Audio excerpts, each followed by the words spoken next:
Fala galerinha do xadrez, tudo beleza? Pessoal, tô muito animado hoje, de verdade, porque a gente inaugurou mais um curso na Academia Xadrez Brasil, um curso avançado de estratégia. E realmente foi um trabalho assim muito extenso, envolveu bastante gente, é um curso especial aí para academia, um curso aí com mais de 50 aulas, todas online. E para comemorar aí, também para mostrar um pouco isso para vocês de algo que eu realmente estou bastante orgulhoso e feliz por poder proporcionar isso dentro da academia, eu quero fazer a aula aí com vocês hoje, uma delas, tá bom? A primeira. Eu vou entrar aqui então nos cursos. Eu vou aqui ó, em estratégia, então é um curso de estratégia, né? A gente já tem alguns. Eu vou entrar então em lições avançadas de estratégia, tá bom? E esse é o curso novo, então, que está sendo inaugurado hoje aí, pessoal. E eu vou fazer, então, olha só, são mais aqui 53 aulas, tá bom? 53 aulas aí, nível avançado realmente. Jogadores aí com rating feed acima de 2000 já vão achar, né? Vão ter dificuldade em algumas aulas. E jogadores novatos, intermediários vão ter mais dificuldade ainda, o que é bom, tá? É bom porque aqui você vai ter feedback lance a lance, então você vai com certeza aprender. Uma aula já vai te ensinar muita coisa, tá? Imagina 53. E vamos passar pelo processo aqui juntos então e conhecer. Bom, aqui então na primeira aula a gente tem aqui Botvinnik contra Sorokin na União Soviética, 1931. E vamos lá, o ex-campeão mundial Mikhail Botvinnik, jogando de brancas aqui, foi o primeiro grande mestre dos aspectos científicos do xadrez. Preparando suas aberturas em grande profundidade, ele estudou os tipos de jogos finais que poderiam vir delas. Botvinnik também passou uma quantidade considerável de tempo nas posições típicas de meio jogo que poderiam surgir das escolhas de abertura. Então ele também, esse problema mostra porque ele foi considerado um grande estrategista. Bom, aqui agora vamos tentar entender a posição, mais um texto aqui para ajudar a gente. As brancas têm uma vantagem no desenvolvimento, peças mais ativas, pressão contra o peão E5 aqui das pretas e controle completo da coluna D aberta. Como o branco pode fazer com que esses pontos positivos sejam algo tangível? Ok, pessoal, então a gente viu que as brancas estão pressionando aqui o peão de E5, a dama está defendendo isso, né? A gente tem aqui o controle da coluna D, as pretas estão piores no desenvolvimento, não desenvolveram ainda o bispo. E como a gente pode então explorar, né, essa posição. Esse exercício é legal porque faz a gente pensar, né? Não é diferente de tática, que você tem que achar uma combinação que já existe na posição. Aqui não, aqui vários lances são possíveis, né? A primeira vez, inclusive, que eu vi essa posição, eu pensei aqui em H3, né, já dando uma casa de fuga para o rei no futuro, impedindo aqui o lance bispo G4, que enfraqueceria a ameaça de cavalo por E5. E fazendo o lance eu descubro que esse é um movimento seguro e razoável, mas é muito lento para causar grande preocupação ao preto. O jogador de negras está atrasado no desenvolvimento e as brancas devem se esforçar para fazer uso deste fato, jogando o jogador de negras fora de equilíbrio com ameaças. Ok, como fazer isso, né? Então, vamos pensar aqui, será que dá tempo de fazer um lance como torre C1, por exemplo? Ó, você não está prestando atenção à pedra angular de defesa das negras. Quem será a pedra angular de defesa? Bom, quem está defendendo tudo aqui nessa posição é a dama. Ela está defendendo o avanço para A5, ela está defendendo o peão, ela está defendendo o cavalo. A dama das negras está muito mais ativa do que a minha dama. Isso me faz pensar, será que um bom plano é jogar a dama em E3, ativando aí, trocando as damas? Tudo bem, eu vou ficar com peões dobrados, feios aqui na coluna E. No entanto, eu tenho o domínio da coluna D, né? Isso é muito forte. Eu tenho a ameaça do avanço do peão. Eu tenho o cavalo ameaçando capturar em E5. Parece justificar um lance como esse, um plano como esse. Vamos ver? Legal, dama em E3 é um movimento extremamente difícil de encontrar, porque atinge os nossos preconceitos de xadrez bem no nariz, né? A gente tem o preconceito de não querer dobrar peão. As brancas percebem que a dama negra está fazendo um grande trabalho defensivo, mantendo um olho em E5, né, em B6 no cavalo, em A5, impedindo assim o peão de branco de avançar, né, para A5. Por causa disso, o jogador de brancas oferece trocar a sua dama inativa em E2 por sua contraparte negra superior em C5. Os peões dobrados resultantes parecem feios, mas não terão impacto na partida que se segue. Legal demais, né? Vamos embora, vamos seguindo aqui. Então as pretas capturaram, o jogador de negras vê que a dama branca agora assumiu um posto ameaçador, então se livra dela por dama por E3, terminando a ameaça contra sua própria dama e criando fraquezas na estrutura de peões brancos. Ok, vamos dar continuidade. Bom, agora o próximo lance é praticamente forçado, né? Eu vou fazer outro aqui só para ser... É melhor você contar o material, né? Então vamos lá, vamos fazer aqui a captura. É claramente o único movimento sensato, recuperando a dama, né? Agora olha só, com o bispo G4 o jogador de pretas desenvolve uma peça, né? Conectou aqui as torres e interrompe a ameaça de cavalo por E5. Bacana, um bom lance aqui do Sorokin, né? Então como que a gente vai lidar aqui em relação a isso? Vamos considerar aqui torre C1, por exemplo, saindo da cravada e ameaçando aqui em E5. Torre C1, por exemplo, ó, não jogue passivamente, mas também não ataque e danifique sua própria posição. Encontre uma maneira de aumentar sua vantagem em território e forçar as peças dele a postagens mais passivas. Está aqui um grande ensinamento. A gente está com o domínio da coluna D. Por que eu vou enfraquecer aqui o meu domínio da coluna D? Permitir as negras jogarem, né? Então vamos tentar jogar as negras para postos mais passivos. Faz todo sentido. Inclusive foi a razão da gente ter trocado as damas. Então vamos lá. A5 parece um movimento mais de acordo com a nossa estratégia aqui dessa aula. Legal, A5 ataca o cavalo negro e o força a correr para uma casa menos ativa. Note que A5 também aumenta o controle de espaço das brancas, né? Esse peão fica ganhando espaço aqui na ala da dama para esses dois peões, né? Então, ok. Olha só que legal. Cavalo C8 é passivo, mas o jogador de negras não gostou do fato de que cavalo de B em D7 aqui, H3, bispo por F3, se voltasse para H5, torre por D7, resulta em duas peças por uma torre. G por F3 deixaria o cavalo D7 sob pressão aqui das duas torres. Rafael, tá abstrato demais, tá difícil de acompanhar. Tudo bem, vamos abrir aqui o tabuleiro auxiliar e a gente tem a tela do Lichess aqui. Olha que legal, pessoal. E aí a gente pode ir lendo o texto e fazendo os lances, tá? A tela já abre na posição. Então vamos lá. Aqui a gente viu que se ele jogasse cavalo de B em D7, a gente jogaria H3. Se ele voltasse o bispo, estaria caindo aqui o cavalo por duas peças, né? A gente entregaria uma torre por duas peças com vantagem para as brancas. E se não jogasse bispo aqui em H5, jogasse bispo por F3, G por F3 e as pretas teriam aqui uma ameaça sobre o cavalo. Legal, agora deu para entender aquela anotação toda, por isso tem aí o tabuleiro, tá bom? Vamos voltar ali então para a academia. Bacana, entendemos aqui o que esse texto quis dizer. E agora devemos continuar. Aqui uma coisa interessante de observar. Esse cavalo cortou a conexão das torres. Portanto, eu não preciso mais de duas torres para dominar a coluna D. E agora sim torre C1 faz sentido. Porque aí sim eu estou renovando a ameaça de cavalo por E5 e praticamente forçando ele a capturar o meu cavalo. O que será bom? Eliminando o bispo das negras e fortalecendo o peão central com o peão da coluna G. Vamos ver? Legal, torre C1 é uma jogada fácil de perder. O jogador de brancas vê que ele não precisa mais de duas torres para controlar a coluna D, então ele também reivindica a coluna C aberta e simultaneamente se afasta da cravada na diagonal G4-D1, criando assim uma ameaça de cavalo por E5. Bacana! Vamos lá, vamos seguir. As pretas se sentiram forçadas aí a capturarem. Bispo por F3 corrige a estrutura de peões dos brancos, né? Aqui a gente vai ter um peão apoiando o peão central, mas acaba com a ameaça de cavalo por E5 de uma vez por todas. O jogador de negras não gostou da aparência de cavalo em D7, ao invés de bispo por cavalo. Aqui vamos abrir de novo a posição. Aqui o jogador das negras, então, não gostou de cavalo aqui em D7, pois viria cavalo aqui em D5 e ficaria com as brancas com uma posição muito forte, tá? Então vamos voltar lá na academia, por conta aí de cavalo D5, ou então torre 8, bispo D5, uma outra continuação que também pode ser feita no tabuleiro. Bacana, aqui não tenho nem o que pensar, vamos recuperar aqui a peça. É claramente forçado e agora o peão E4 está fortalecido. Bacana, vamos em frente. Com o cavalo E7, o jogador de preta se apressa para conectar as torres e levar esse cavalo para uma casa mais dinâmica. Como que a gente pode impedir isso, né? Aqui a gente de brancas queremos ganhar aí espaço na posição.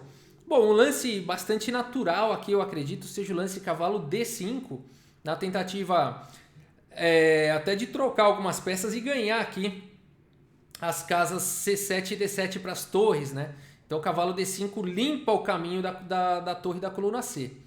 Mas eu vou fazer outro lance aqui, eu vou fazer B4, por exemplo, olha só. Seu movimento não mistura ideias posicionais, fazendo o uso adequado da torre em C1 com o jogo afiado. Por favor, procure por algo que atinja esses objetivos. Então você vê que lance a lance a gente tem um feedback aqui para ir tentando entender a posição, né? Vou fazer rei F2, por exemplo. Seu movimento, mais uma vez, o mesmo comentário, né? Então vamos fazer aqui o cavalo D5.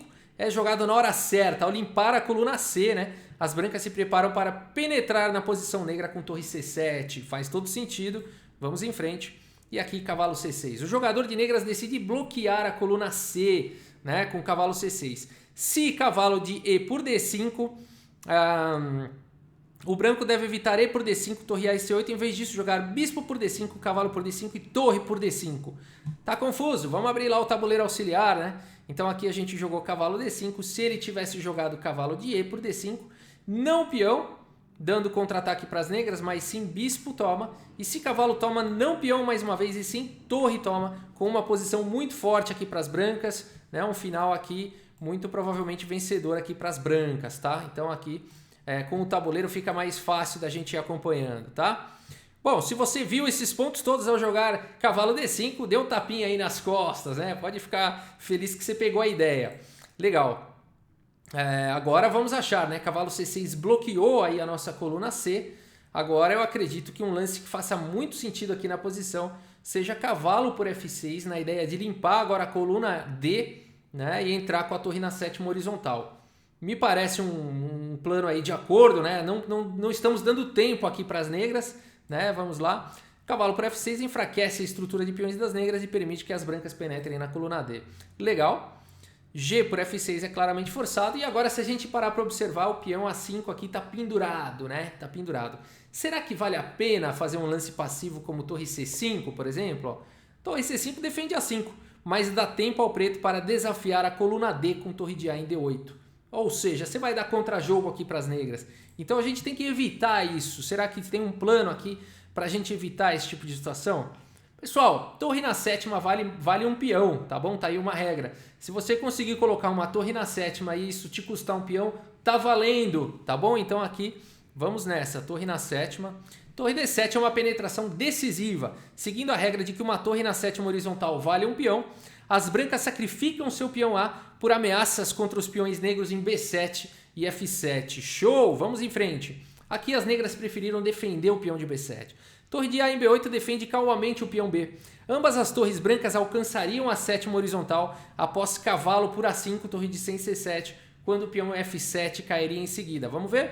Aqui então, depois de torre, em D7, se tivesse sido jogado cavalo por A5, a outra torre entraria, duas torres na sétima, mais a pressão do bispo, não existe defesa contra esse peão e as brancas estariam com uma posição completamente vencedora. Bacana, né? Vamos voltar lá então para a academia e vamos em frente. Agora vamos pensar, né? As pretas se defenderam, renovou a ameaça aqui de cavalo por A5, apesar de que eu não devo me preocupar com isso, porque se cavalo por A5 a gente já viu que a minha outra torre entra na sétima, não é?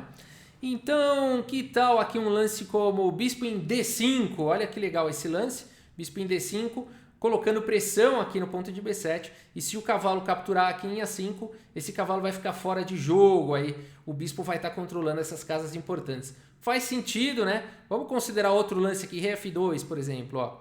Aliás, vamos voltar aqui, eu fiz o lance certo aqui. Vamos voltar aqui, ó, e eu vou fazer bispo D5 aqui nessa posição então, ó. Bispo D5 é um movimento bastante forte, no entanto eu prefiro a escolha mais sutil de Botvinnik, tá? Então bispo D5 faz sentido, tudo aquilo que eu falei é verdade, mas o Botvinnik é o Botvinnik. Aqui é o seguinte, a torre do Botvinnik, as torres estão bem posicionadas. O Botvinnik gosta de ter todas as peças melhores. Como o cavalo não pode capturar em A5 por conta de torre C7, o Botvinnik vê que é hora de colocar o rei dele melhor posicionado que o rei do adversário. Legal! Com o rei F2, as brancas ativam o rei, criam a ameaça de torre G1 cheque e desafiam as pretas a capturarem o peão em A5. Vamos lá. As pretas não resistiram, né? Cavalo por A5 devora um peão, mas desbloqueia a coluna C. E agora, pessoal, é agora ou nunca, né? Senão esse cavalo volta para C6 e bloqueia aí a nossa torre. Então vamos lá.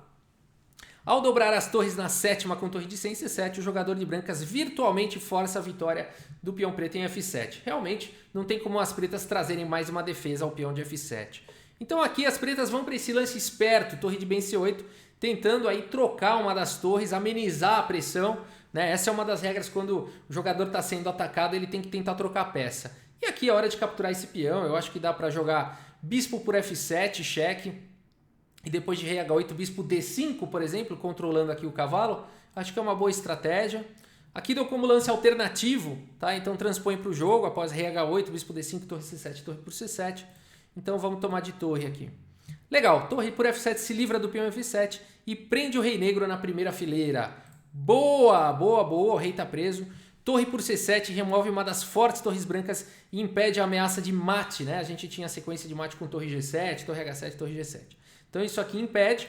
E aqui, pessoal, não dá para inventar moda, né? Eu sei que aqui tem cheque descoberto e tudo mais. Mas, por exemplo, torre por F8 não resolve. Por conta de rei por F8, né? É um cheque duplo, mas o jogador de preta simplesmente pega a sua torre com o rei por F8 quando você perde uma torre em C7, né? Então, não vale a pena. Aqui o melhor mesmo é recuperar a peça. Também não tem nenhum truque aqui com torre por F6, ó.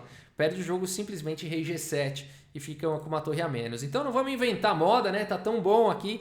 Torre por C7 é forçado, mas é forte. Rei em H8, a única resposta sã, né? Poderia tentar cobrir com a torre, mas não seria são, né? E agora bispo D5, vamos controlar esse cavalo aí. É um excelente movimento que coloca o bispo em sua casa mais imponente e impede que a torre negra use a coluna D aberta. Nós fechamos a coluna D, nós estamos controlando o cavalo. Aqui as pretas jogaram B5, tirando o peão aí do perigo, preparando um cavalo C4. E esse momento para mim é muito chave dessa aula. É o que jogar numa posição como essa, né? As pretas estão ameaçando devolver peão, né? Entregar um peão, na verdade, com o cavalo C4, ficar com o peão a menos, mas tentar um contra-jogo, né? Colocar a torre em jogo e tudo mais, trocar algumas peças. Então, pessoal, aqui essa parte é bem instrutiva, tá? Como controlar esse cavalo, né? Então o Botvinnik aqui faz o lance B3, olha que bonito isso, né? B3 é um movimento maravilhoso que domina completamente o cavalo negro. Vejam que agora o cavalo não tem mais a casa de C4, B3 está protegido pelo bispo. E mais uma coisa, pessoal, esses dois peões aqui estão parados, né? Agora com o cavalo preso aqui. Sensacional B3, exclama, né? Algo como torre A7 teria permitido ao jogador de pretas algum contra-ataque com o cavalo C4. Mas agora o pobre cavalo está cravado aí no lado pelo resto do jogo. Nunca pare de procurar maneiras de restringir ou conter as peças opostas. Muito bom. Torre D8 se prepara para montar uma formação defensiva aqui em torre em D6. Né? Já vendo aqui que esses peões vão ser alvos. Legal, faz todo sentido. E agora Botvinnik, né? Já prendeu o cavalo. A torre não tem o que fazer. É hora de jogar quem? Claro, o rei, né? O rei vai vir aqui para H5 agora. Vamos lá, rei aqui em G3. Observe como as brancas fizeram sua torre melhor que a torre negra, o bispo melhor que o cavalo negro e agora com o rei G3 está silenciosamente voltando aí a atenção para o seu rei. Cada peça branca é feita para jogar em seu nível ideal. Legal. F5 é uma boa jogada, né? Se livra de um peão atrasado das negras, tenta se livrar. As brancas não podem capturar aqui, senão está caindo o bispo, ó. E por F5 cai pela armadilha das negras e perde o bispo para a torre por D5. Melhor tentar de novo, né? Então aqui, pessoal, vamos melhorar a posição do rei, vamos seguir aqui, não vamos nos desviar de nossos objetivos. Rei H4 traz o rei para o ataque. O jogador de negras está completamente impotente e a vitória do branco é apenas uma questão de tempo. Legal, as pretas capturaram, F por E4 se livra de um dos peões fracos aí, das negras, né? Então se livrou do peão atrasado. E agora, pessoal, eu te pergunto, capturar com quem aqui? Com o bispo ou com o peão, né? Se a gente capturar de bispo, tá caindo aqui em B3, né? Tá caindo com... Então eu vou fazer aqui o lance, ó.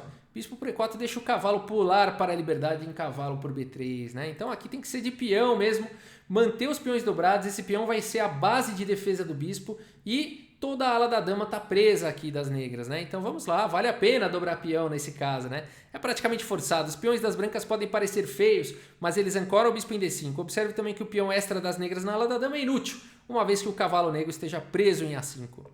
A torre aqui em D6 estabelece uma última linha de defesa. O rei branco não pode ultrapassar essa horizontal aqui, a linha de A6 e H6, e os peões em H6 e A6 recebem proteção. Então aqui, pessoal, as pretas estão desafiando as brancas, né? Será que as brancas têm um plano aqui? Será que dá para ganhar? Bom, vamos melhorar aqui a posição do rei, vamos tentar sobrecarregar a posição das negras. Rei H5 continua com o plano que foi iniciado alguns movimentos atrás. Agora o rei das brancas está mirando em H6. boa. As pretas fazem o lance torre F6, se move para frente e para trás e desafia as brancas a encontrarem uma maneira de ganhar, né? Então aqui as pretas estão só pagando para ver. Então vamos lá. Aqui já melhoramos a posição do rei, já melhoramos aqui, o bispo está controlando o cavalo, o bispo peão, a torre está muito bem colocada. Que tal melhorar a posição do peão, né? Poderia jogar um lance como H4, traz o peão para uma posição, mas é um lance alternativo aqui. E deixa o jogador de pretas se sentar e sofrer. O jogador de negras está completamente desamparado, então o jogador de brancas pode melhorar lentamente sua posição da maneira que desejar. Botvinnik preferiu avançar este peão mais lentamente. Por que Botvinnik preferiu H3 com H4? Vamos descobrir. H3 deixa o preto sentar e sofrer. Botvinnik primeiro melhora sua posição o máximo possível antes de ganhar suas vantagens. As pretas fazem torre D6, simplesmente indo e voltando. E agora H4. Por que o Botvinnik fez isso? Continua a marcar tempo e mais uma vez melhora a posição deste pequeno peão. Este tipo de estratégia de gato e rato é um golpe mental para o oponente que não tem nada significativo para fazer. Então, H3 e H4 é uma sequência psicologicamente muito mais forte do que H4, né? O xadrez tem a questão psicológica e aqui, jogando H3 e H4, você está demonstrando claramente para o seu adversário que ele está de mãos atadas, né? Isso é muito forte, é um golpe psicológico. Aqui a partida seguiu com torre B6, as pretas continuam desafiando as brancas a fazerem algo além do que está sendo feito. E agora a gente tem que sobrecarregar a posição, né? Torre E7 é um lance que me parece interessante na posição, martelando aqui o peão de E5, né? Vamos ver. Lance alternativo, ganhará o peão E5, já que as pretas não podem jogar cavalo C6 por conta de torre E6, cravando aí o cavalo, ganhando o cavalo em seguida. Mas o Botvinnik preferiu melhorar a posição do rei primeiro. Tá bom, talvez para sobrecarregar agora no peão de E5, talvez a ideia seja jogar rei G4, rei F5. Vamos tentar. Legal, rei G4 ameaça rei G5 seguido de rei por E5. Bacana. Torre em F6 mantém o rei negro fora aí de F5. Então aqui está cortando o rei da casa de F5. E agora, hein? Como continuar aqui? Vamos continuar sobrecarregando? Que tal um lance aqui como torre A7? Torre A7 será que funciona? Porque eu vou permitir cavalo C6. Só que aí eu tenho torre por A6 cravando o cavalo com aquela mesma ideia de ganhar peça. Eu acho que dá, hein? Vamos lá. Amarra a torre negra em defesa do peão de A6. E agora não dá mais. As pretas não conseguem mais segurar toda a posição, né? Torre B6 já libera a casa aqui de F5, né? Agora, o problema todo aqui, né? Se a gente tentar jogar rei F5, as pretas podem colocar o cavalo de volta com o cavalo C6, tá? Por exemplo, aqui, ó, é incorreto, ó. Ganha o peão E, mas o jogador de pretas tem algum contrajogo com o cavalo C6. Então, como a gente pode impedir isso, né? Então, vamos continuar com o tema da sobrecarga com torre E7. As pretas não vão poder jogar cavalo C6 por conta de torre E6. Legal! Torre E7 não apenas ameaça capturar o peão E5, uma ameaça que não pode ser evitada, mas também impede cavalo C6 devido à torre E6 cravando e ganhando o cavalo. O jogador de negras abandonou, uma vez que torre em F6, torre por E5, cavalo C6, torre E8, rei H7, E5 é sem esperança para o jogador de negras. Depois de torre G6 e rei H5, quando bispo em E4 é uma ameaça. Vamos olhar essa sequência final aí. Vamos abrir aqui o tabuleiro. Eu vou girar aqui o tabuleiro para a gente poder fazer essas análises, né? Então aqui abandonou, porque se jogasse torre em F6, viria torre por E5, né? Foi isso que a gente viu. E depois, como que era a sequência? Eu vou voltar lá, só para a gente seguir certinho. Eu não decorei aqui. O jogador de negras abandonou como torre F6, torre por... cavalo C6, tá bom. Cavalo C6 é o próximo lance, então vamos lá. Então, cavalo C6 atacando a torre. Torre aqui em E8, cheque. Rei H7, aqui E5 atacando a torre. E depois de torre G6, cheque e rei em H5, a ameaça é jogar o bispo aqui em E4. E essa é uma posição vantajosa e um final vencedor aí para as brancas, né? Então aqui, se a gente colocar até na engine, ó, aqui a gente pode fazer isso, né? Para ver realmente, olha a pontuação das brancas, tá lá em cima, né? Tá lá em cima. Aqui realmente não tem o que fazer, né? Qualquer lance aqui, torre G3, tá caindo o cavalo. Aqui é um zug-zwang praticamente, né? Não tem lance aqui que possa ser feito. Vamos fazer cavalo B4, bispo E4, né? E aí ganhando uma peça limpa na posição. Legal, né? Legal. Vamos voltar aqui para a academia. Então aqui a gente finaliza essa aula, né? Com um grande aprendizado, mais um exercício concluído.